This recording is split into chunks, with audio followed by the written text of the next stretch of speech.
The Lord be with you. A reading from the Holy Gospel according to Luke. Jesus said to the crowds, "To what shall I compare the people of this generation? What are they like? They are like children who sit in the marketplace and call to one another. We played the flute for you, but you did not dance. We sang a dirge, you did not weep. For John the Baptist came neither eating food nor drinking wine, and you said he is possessed by a demon. The Son of Man came eating and drinking, and you said, 'Look, he is a glutton and a drunkard, a friend of tax collectors and sinners.' But wisdom is vindicated by all her children." The Gospel of the Lord.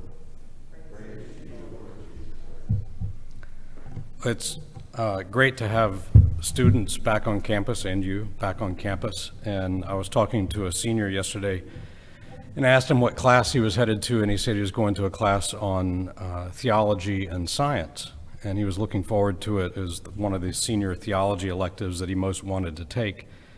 And I reminded him just that, well, you know, they're not in opposition to one another, science and theology.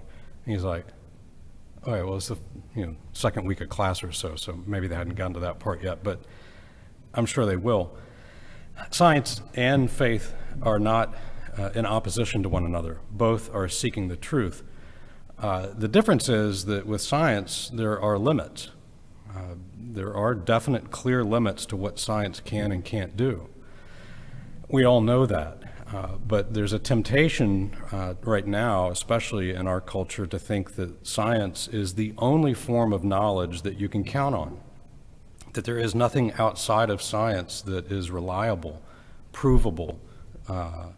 There's nothing outside of science that you can base your life upon, if you will. Well, I mean, it doesn't take long to figure out what the limits of science are. Science cannot answer the question, why are we here? Why is humanity in existence? What brought us here?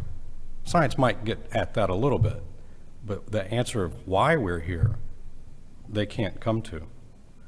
I was reading an article recently about another limit of science that a neuroscientist was saying that scientists can't really figure out how the brain puts together memories and all that's composed in a memory, smell and sight and sound, and how does it put all those together into a memory? Science doesn't know. He said it's not even close to knowing. So there are a lot of limits to science. In spite of all the good that it does, science is one of the things that's keeping us safe during this pandemic. But it's got a limit. So what doesn't have a limit? Love. Love never fails. Love, we don't have to wait for love to develop. For science, we might have to wait a few years before there's a cure or a vaccine or whatever, an answer to a question that we've long wondered about. Love is available right now, today, in all of its fullness. All of the grace that you need to love well is available right now, today.